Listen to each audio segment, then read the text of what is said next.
que Thierno Alassane Sall n'est pas sorti de la cuisse de Jupiter. Il était avec le régime de Macky Sall en 2012, en 2013, en 2014, en 2015, en 2016 et 2017. Il faut même rappeler qu'il a été coordonnateur des cadres de l'APR.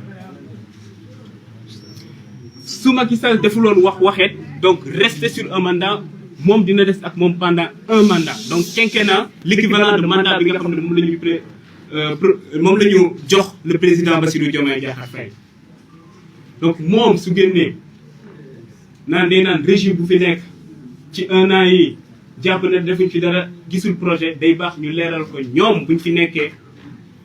ci même seen 4 premières années yi lu ñu def par rapport à ñun en un an ce qu'on a fait. Parce que je ne vais pas comparer cette première année avec suñu boss parce que il n'y a pas matière à débattre là-dessus. Xam nañ bu baax ñun lu ñu def en un an ñoom ils l'ont pas fait en 3 ans. C'est ça la réalité. Et ça c'est factuel. Alors ce qui s'est passé nañ dem juste ci ñoom situation bu ñu jëlee Sénégal instant boobu noonu ñoom bu ñuy gagné élection yi en 2012 on était en taux d'endettement de 3076 milliards de francs CFA, l'équivalent soit 34% du PIB. Suñu déficit mu ngi woon ci 6%. Ñun bu ñuy egsi vous l'avez tous vu 99,67% en termes d'endettement par rapport au PIB, plus de 18 milliards de francs CFA de taux d'endettement. Ci misaal ñoom bu ñuy ñëw Sénégalais bu nekk suñu jàppee yow lu nga yoral nit ñi ci bor on était autour de 219 000 francs CFA. ñoom bu ñu fiy bàyyi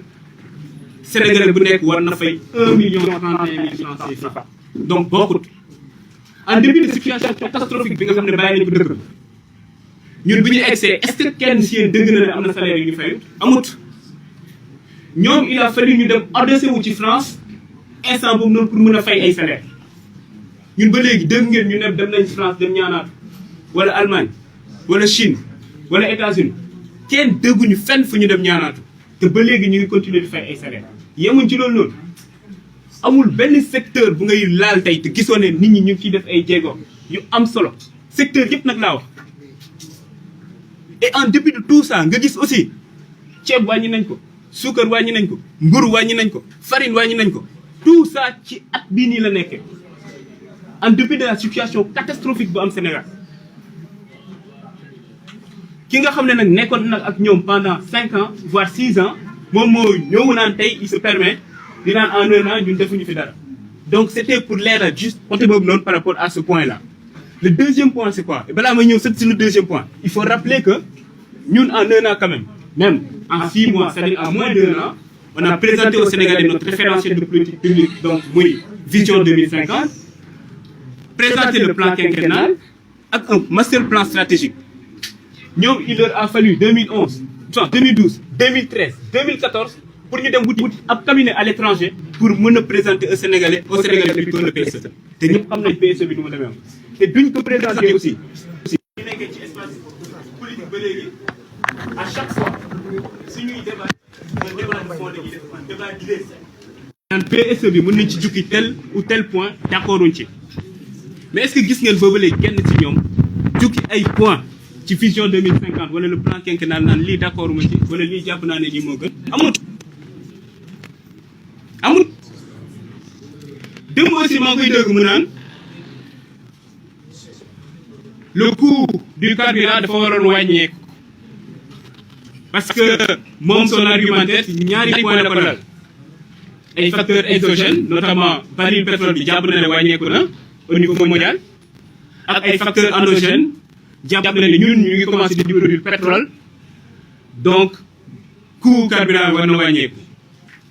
man nag ci facteur endogène yi rek laa yem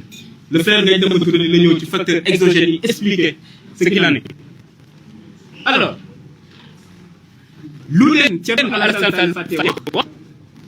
mooy le contrat bu Sénégal a signé ak Woodside donc pour exploiter Sangomar ñoom ñoo ko signé te bu ñu koy signé amul benn pàcc bi nga xam ne nee nañ ci Sénégal mën na am ay tarifs préférentiels ci misaal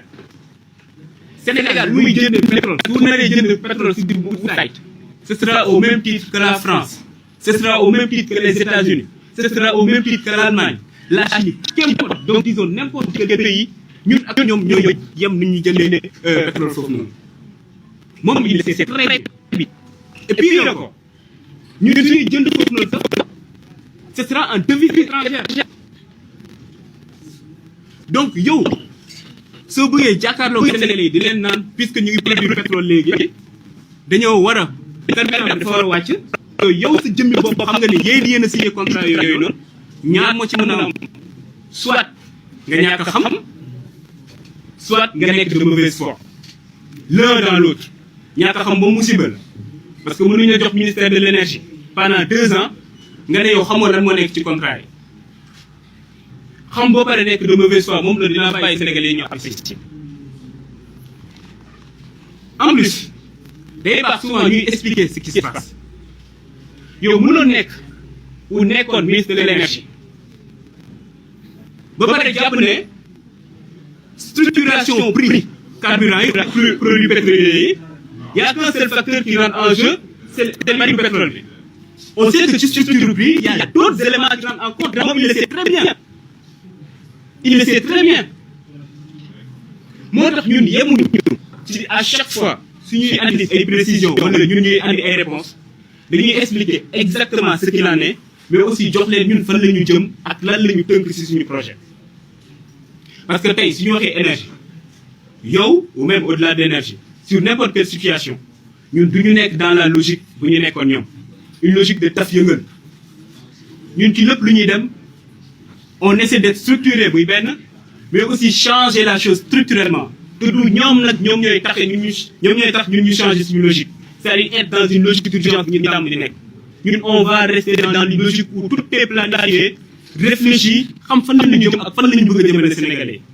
ba tax na tey soo jëlee secteur bu mu doon wax léegi par rapport au carburant ñun suñu vision là-dessus c'est clair te ci lañ nekk di liggéey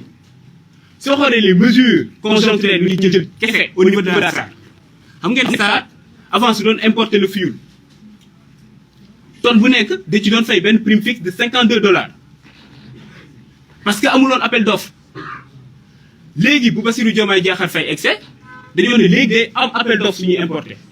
loolu noonu permettre nañ prime fixe boobu doon di jar $52 ça coûte entre $20 et $30 aujourd'hui ça c'est factuel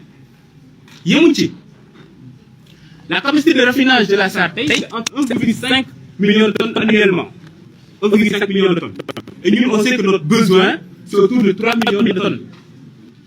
moo tax SAR le projet SAR 2.0 c'est pour yóbbu cette capacité de raffinage là jusqu'à 5,5 millions de tonnes pour l'horizon 2028 xam nga loolu noonu c'est clair leer na lii mooy suñu position parce que dafa am benn li nga xam ne il faut ñu ciy revenir suñu wax par exemple énergie xam nga France par exemple su ma jëlee exemple pays mel ni France ñoom seen taux d'indépendance énergétique dafa demoon ba wàcc à 55%.